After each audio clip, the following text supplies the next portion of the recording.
अच्छा की बात होती है, क्वेश्चन आप लोगों को दिख रहा है ना साफ साफ सबको? और या क्वेश्चन में आपको आंसर दिख रहा है? आप लोगों को बस एक बात को याद रखना है। किस बात को? कि पास्ट में शुरू हुआ,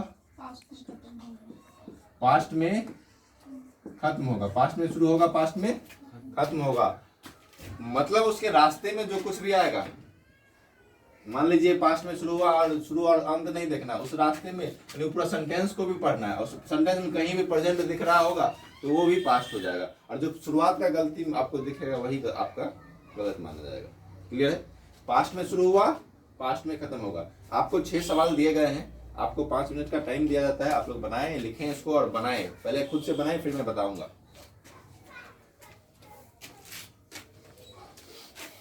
दिख रहा है साफ साफ?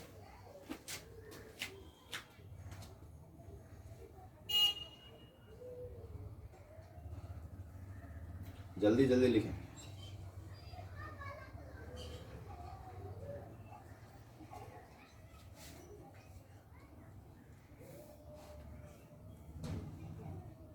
जो भी बच्चे वीडियो देख रहे हो वो स्टॉप करके लिख लें, क्योंकि आप जानते हैं कि फिर आगे स्पीड खींचना होगा, इसलिए। तो आप लोग लिख लिए होंगे? यस। तो इसका हम लोग अब आंसर करते हैं। आप लोग आंसर क्या क्या है आप लोग का? चलिए इसको पढ़ते हैं और आंसर करते हैं। क्या क्या था देखिए। Her doctor was annoyed because she ignored, she यहाँ ignores होगा, ignore her health even after being hospitalized twice। अब इसका हम लोग सबसे पहली बात करते हैं कि हिंदी करने लगते हैं, और हिंदी करेंगे तो इसमें बहुत समय लेगा, हमको हिंदी नहीं देखना, हमको यहाँ देखना है वॉज आया, यानी कि पास्ट में शुरू हुआ है और खत्म भी पास्ट में होगा। यहाँ आगे बढ़े तो सी के साथ देखिए क्या आया है, इग्नोर्स। और इग्नोर्स क्या होता है? इग्नोर्स होता है V5 यानी वर्ब का 5वां रूप, यानी कि प्रेजेंट टेंस। और प्रेजेंट है, इसका मतलब शुरू किस में हुआ था? पास्ट में। खत्म कहाँ होना चाहिए था? पास्ट में। लेकिन यहाँ पे क्या बीच में आ गया? प्रेजेंट आ गया, इसलिए इसको हम लोग क्या कहेंगे? यही गलत है, और यहाँ पे होगा इग्नोर्ड। इग्नोर्ड होगा। क्या होगा? इग्नोर्ड होगा। क्लियर है? एक नंबर। एक का आंसर क्या होगा? सी होगा। एक का आंसर सी होगा। नेक्स्ट क्वेश्चन पे चले। सबका आंसर सी था? Yes sir. सबका आंसर सी था। चलिए नेक्स्ट पे हम लोग चलते हैं। When I went there, यहां देखिए पास्ट आया, यानी सब्जेक्ट V2 है, वर्ब का दूसरा रूप है, पास्ट आ गया। When I went there, Charles is लगा हुआ है। यहाँ पे क्या लगा हुआ है? is। और is क्या होता है? प्रेजेंट को बताता है। तो हम जानते हैं is हमारे किस में बदलता है? was या word में। इसीलिए इसका मतलब यहाँ पे ये गलत है, यहाँ पे क्या होना चाहिए था? was होना चाहिए। क्लियर है? इसका आंसर क्या होगा? 2 का आंसर होगा बी। क्या आप लोग का आया B? Yes sir. Very good. Next चलते हैं हम लोग। तीसरा अब शुरुआत और अंत एक ही सेंटेंस, इसमें 2 सेंटेंस है ही नहीं। तो आपको बस ये देखना है कि पास्ट में यहाँ क्या लगा हुआ है? डिडंट। और डिडंट के साथ हम लिखाए थे, कल ही लिखाए थे कि यदि सेंटेंस कोई पास्ट में है या तो वो V2 लेगा, या डिड प्लस V1 लेगा, या was या वर हो सकता है, या कुड हो सकता, हैड हो सकता है, कुड हो सकता है, और वुड हो सकता है। यही होगा। ये पास्ट में हो सकते हैं। जब ये सब पास्ट में होगा, अब हम जानते हैं डिड के साथ क्या लेगा? V1 लेगा। तो यहाँ डिड यानी डिडंट मतलब क्या? Did not. डिड के साथ यहाँ क्या V2 कैरी करेगा? ये V2 है, और ये गलत है। यहीं पे क्या होना चाहिए? गो। हम जानते हैं गो का V2 क्या होता है? वेंट होता है। तो आंसर क्या बी था आप लोगों का? जी सर। Very good. 3 में 3 सही हो गया आप लोगों का। चलिए आगे बढ़ते हैं, नेक्स्ट सवाल पे चलते हैं। यहाँ तक क्लियर है सबका? नेक्स्ट सवाल। आई डिक्लाइंड। डिक्लाइंड यहाँ क्या देखिए, आप लोगों को मान लीजिए किसी का वर्ड्स का हिंदी नहीं पता, डिक्लाइन मतलब यहाँ इनकार कर देना होता है, लेकिन आप लोग को पता है मान लीजिए नहीं है, आपको कैसे पता करिएगा? वर्ब 1 है, वर्ब 2 है, वर्ब 3। आपको याद रखिए, कोशिश कीजिएगा, अधिकतर वर्ड में डी या ईडी लगा होता है, वो होता है पास्ट का सिंपल, यानी वर्ब का दूसरा या तीसरा रूप होता है। इसको याद रखिए। अब देखिए यहाँ साफ पता चल रहा है लास्ट में एडी लगा यानी कि V2 है वर्ब का दूसरा रूप। अब हमको इसका हिंदी से कोई मतलब नहीं, हमको बस देखना है, आगे बढ़ना है। आई decline the invitation not because I did not want, यहाँ भी पास्ट है, ये सही है, डिड के साथ V1 लगा सही है। टू गो क्या ये सही है? क्या ये सही है? प्रेजेंट में है, ये प्रेजेंट में है। चलिए आगे बढ़, इस पे हम लोग चर्चा बाद में करेंगे, पहले अभी आगे बढ़ते हैं। ये सही है क्योंकि टू के साथ हमेशा V1 लगता है, वो प्रेजेंट पास्ट नहीं देखता है, वो हमेशा कहता है 2 + V1 यानी कि इन्फिनेटिव 2 + V1 हमेशा सही ही होता है। ये कहीं भी आएगा वो सही होगा, वो गलत कभी नहीं होगा। आगे बढ़ेंगे। बट बिकॉज आई हैव, यहाँ क्या लगा हुआ है? हैव क्या होता है? प्रेजेंट को दिखाता है। कल ही बताए थे आप लोगों को, क्या बताए थे? प्रेजेंट में आप लोग को बताए थे प्रेजेंट V1 या V5 लेता है, डू या डज प्लस V1 लेता है, इज एम आर लेता है, हैज या हैव लेता है, उसके बाद कैन लेता है, उसके बाद इसमें माइट छूट गया आपका, यहाँ पे माइट होगा। एक और इसमें क्या करते हैं, वुड किसका बनता है? सेल या विल का। लेकिन बचपन में आप लोग पढ़े होंगे सेल का शुड बनता है, सेल का शुड बनता है, लेकिन याद रखिएगा सेल और विल का उड बनता है, सेल का शुड नहीं बनेगा और मे का माइट बनता है। अब बताते सेल शुड का क्या होता है। शुड जो है, शुड, मस्ट और आउट टू, ये तीनों किसी भी सेंटेंस में कहीं भी आ सकते हैं, क्योंकि ये तीनों क्या करते हैं? मॉडलिटी को बताता है। किसको बताता है? मॉडलिटी को बताता है, जिसको मतलब होता है चाहिए, जिसका हिंदी हम लोग जानते हैं चाहिए होता है। और ये सेंटेंस में चाहे प्रेजेंट हो, पास्ट हो, फ्यूचर है, कहीं भी आ सकता है, इसमें कोई दौड़ाई नहीं। क्लियर है? अब यहाँ पे देखिए, हम जानते हैं कि हैव किस में है? प्रेजेंट में है ना? प्रेजेंट में, तो प्रेजेंट में है, इसका मतलब क्या? ये यही गलत है, यहाँ क्या होगा? हेड होगा। क्या होगा? हेड होगा। क्लियर है? नेक्स्ट सवाल पे चलते। क्या आप लोग का आंसर सी था? वेरी गुड, 4 में 4 सही आप लोग का। 5वां चलते हैं हम लोग। कहता है in a very harsh tone he shouted. इधर आपको कहीं भी वर्ब नहीं दिखा, नहीं दिखा। ही साउटेड यहाँ दिखा, वर्ब का दूसरा रूप साउटेड है। At his servants and told them, क्या यहाँ टोल्ड होगा या टेल होगा? चलिए इस पे आप लोगों को एक सवाल बताएंगे, अभी रखने दीजिए इसको, ठीक है। एंड टोल्ड देम पास्ट में है, कोई दिक्कत नहीं है। Them that he does not, यहाँ क्या आया? और डज किसका? डू या डज किसका होता है? लेकिन हमको चाहिए किसका? क्योंकि सेंटेंस पास्ट में शुरू हुआ तो पास्ट में ही ना खत्म होगा। इसका मतलब यहाँ पे क्या होना चाहिए? डिड। ये गलत है, यहाँ क्या होना चाहिए? डिड। यदि डिड रहता तो सही हो। क्या आपका आंसर सी है? पास्ट में शुरू हुआ है, पास्ट में खत्म होगा, लेकिन प्रेजेंट में शुरू होगा। ये हम कल लिखाए थे, आप लोग वीडियोस देखे होंगे तो पता चला होगा कि प्रेजेंट में यदि शुरू होगा तो वो पास्ट, प्रेजेंट या फ्यूचर, तीनों में से किसी पे खत्म हो सकता है। लेकिन यदि वो फ्यूचर में शुरू हुआ तो वो हमेशा प्रेजेंट पे खत्म होगा। लेकिन पास्ट में शुरू हुआ है तो पास्ट में ही खत्म होगा। कोई दिक्कत? तो क्या आपका आंसर ये सी था? Very good. लास्ट क्या कहता है, ध्यान से देखिएगा। द विक्टिम ट्राइड यानी कि V2 वर्ब का दूसरा रूप। टू टेल अस, टू के साथ V1 नहीं लगता है, ये जानते हैं आप। यहाँ कोई बदलाव नहीं होगा।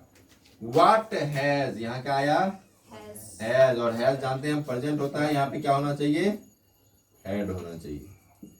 और आपका आंसर बी। अब आगे देखना ही नहीं कुछ, जब हमको आंसर मिल गया तो आगे कुछ देखना ही नहीं, आंसर बी। तो पहला का आंसर क्या था? पहला का आंसर सी था, दूसरा का आंसर था बी, तीसरा का आंसर था बी, चौथा का आंसर था आपका किधर गया? सी, हैव की जगह हैड होता। पांचवा का आंसर था आपका, पांचवा का आंसर सी था, और लास्ट छठा का आंसर है आपका बी। इतना आप लोग, यदि आप लोग का किसका कितना सही हुआ कमेंट में जरूर करना, कमेंट सब करना कितना किसका सही हुआ। 5 6 में कितने आए? ओके, चलिए सब मिटाते हैं। आप लोगों को इसमें प्रॉब्लम था कि ऐसा क्यों हुआ।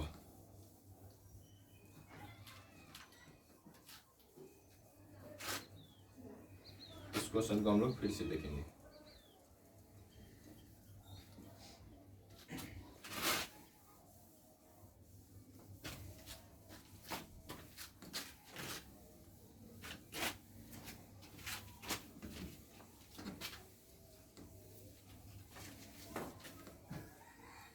इस क्वेश्चन को करने से पहले, आपको बताने से पहले कि एंड के बाद ये टोल्ड क्यों आया, एक सवाल आप लोग को हम दे रहे हैं, उस सवाल को लिखिएगा। लिखिएगा, the queen told to his son, the queen told to his son that, told to his son that, question लिखना है, that he should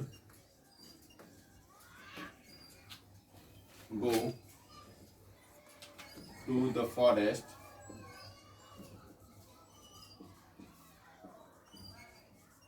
and remain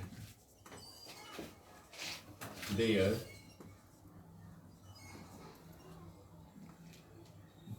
till his father calls him back. No error.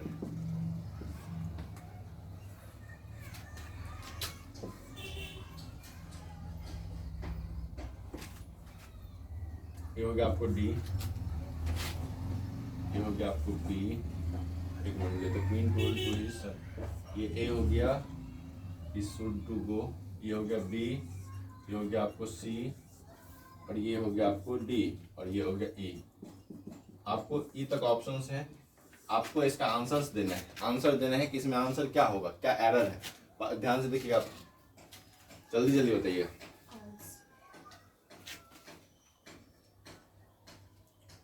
आप लोग यदि question देख पा रहे होंगे तो इसका आंसर दे पाए, जल्दी दें, तब तक हम इंक भर लेते हैं।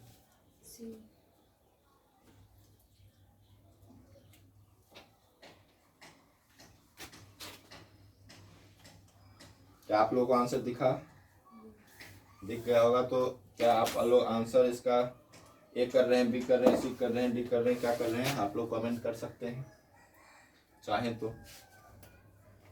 चलिए, इसका आंसर मैं बता रहा हूं, ध्यान से देखिएगा।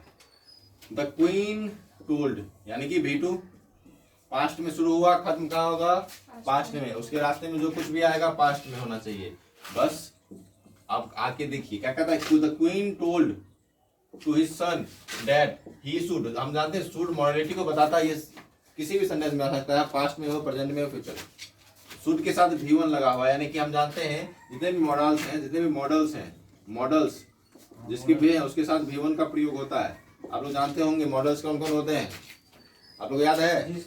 Can, could, may, might, should, would, ought to, use to, need, dare, shall, will, ये सब क्या है? मॉडल्स हैं। मॉडल्स के साथ हमेशा क्या लगता है? V1 का प्रयोग होता है। तो इसका मतलब ये यहाँ पे सही है। To the forest and remain मतलब रहना, क्या ये सही है? वहां पे क्या ये सही होगा? आप लोग क्या आंसर लिए हैं? सी लिए हैं क्या? सी लिए हैं, रिमेन मतलब रहना, क्या वो सही होगा? पता नहीं आप लोग क्या लिए होंगे, क्या लिए आंसर, जल्दी बताइए। क्या आप लोग डी लिए? डी, क्योंकि आप लोग को पता है कि शुरुआत हुआ है पास्ट में, खत्म भी होगा पास्ट में। तो यहाँ भी तो वर्ब का 5वां रूप है, और यहाँ पे फिर V1 जो है, तो करे क्या? तो गलती कहाँ है? गलती आपका यही है, आपका ये 5वां रूप, यानी कि ये कॉल्स नहीं होकर कॉल्ड होगा। क्या होगा? कॉल्ड होगा। इसका कारण क्या है बताता हूं मैं। जब दो वर्ब एंड से जुड़े हों, जब दो वर्ब एंड से जुड़े हों, तो यदि पहला वर्ब 1 है तो दूसरा भी वर्ब 1 होगा, और ये सही है, वो इसी के लिए आया है। क्लियर है? इस बात को आप याद रखें। उसी प्रकार जैसे इसमें यहाँ पे कॉल से जगह कॉल्ड हुआ और एंड से जुड़ा हुआ था, तो V1 ये था, तो ये भी V1 आया। इसी प्रकार यहाँ भी एंड से जुड़े हैं। क्या है? एंड से जुड़े हैं। और यहाँ देखिए वर्ब शाउटेड क्या आया है, वर्ब का दूसरा फॉर्म आया है, इसीलिए यहाँ पे टोल्ड क्या है, वर्ब का दूसरा फॉर्म है। ये नोट्स में आप लोग लिख लीजिएगा। यदि कोई सेंटेंस, यदि कोई वर्ब वन है और कोई वर्ब एंड से जुड़े हो, किससे, कोई वर्ब एंड से जुड़े, यदि V1 एंड से जुड़ा हुआ तो इसके बाद में आने वाला भी वर्ब क्या होगा, V1 होगा। वर्ब 2 होगा ये तो आने वाला वर्ब भी V2 होगा, V3 होगा, तो आने वाला वर्ब भी V3 होगा। V3 होगा। क्लियर है? इस पॉइंट्स को लिखिए और समझे आप लोग अच्छे से। यदि कोई वर्ब एंड से जुड़े हो तो पहला यदि V1 है तो दूसरा भी V1 होगा। यदि पहला वर्ब V2 है तो दूसरा भी V2 होगा, और पहला वर्ब 3 है तो दूसरा भी वर्ब 3 होगा। अब रहेगी। हाँ। आज के लिए इतना रहने दीजिए। कल इस पे कुछ सवाल, इससे आगे बढ़ाया जाएगा पास्ट टेंस से रिलेटेड, और कुछ सवाल और भी हैं, कुछ क्वेश्चंस और भी, सवाल नहीं कुछ क्वेश्चंस और भी हैं जो इसको आगे बढ़ाएंगे, हम लोग आगे पढ़ेंगे। कल आप लोगों को बताया जाएगा कि पास्ट टेंस में 3 क्या कहते हैं की पॉइंट्स होते हैं, उसको याद रखना है कि बिफोर, आफ्टर और इफ, इन तीनों का प्रयोग कैसे कैसे करना होता है, कहाँ पे होता है। बिफोर लगा तो वर्ब का कौन सा रूप आना चाहिए, आफ्टर लगा तो वर्ब का कौन सा रूप आएगा, और इफ लगा तो वर्ब का कौन सा रूप आएगा। उस सब पर हम लोग क्या करेंगे, प्रैक्टिस करेंगे कल। आज के लिए class over. Thank you. Thank you so much.